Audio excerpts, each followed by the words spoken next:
Ketron. No, sir, Senator Haynes, I won't. In 2007, the full Senate passed this.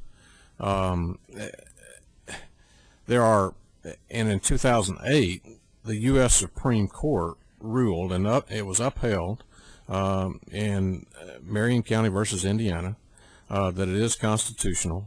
It has gone all the way to the U.S. Supreme Court. Currently, there are 7 states that require photo ID: Florida, Georgia, Hawaii, Indiana, Louisiana, Michigan, South Dakota. All of those require photo ID. We have 7 different opportunities: Tennessee driver's license, photo ID issued by Tennessee and other states in the U.S., photo ID issued by the Tennessee Department of Safety, a U.S. passport, employee ID issued by Tennessee. If you work at Genesco, if you work at Sam's, if you work anywhere that has a photo ID, you can use that. U.S. military ID.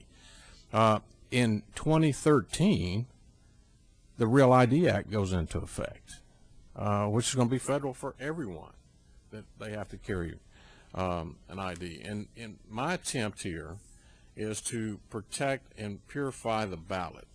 That is one of the only things that we have in this country today, is the ability to vote. And that can't be taken away from you unless you go to prison.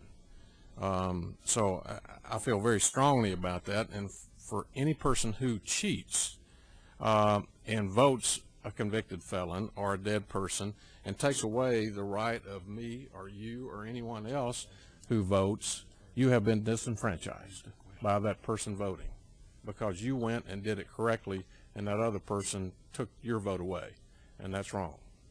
So that's my purpose of bringing the bill, and well, that's it. Senator Haynes, he's responding to your question. Yes, sir. And I just want to respond by saying you are taking away a certain class of people's right to vote when you pass this legislation. Until everybody has an ID, required either by this bill or some national legislation, you're going to find people that are going to be excluded from voting because they don't have a voter ID. And I think that flies in the face of what you just said, Senator Ketron. No. And that is that you don't want to take away anybody's right to vote. You want to make sure everybody has a right to vote, and that flies in the face of that. So, No, sir. If you have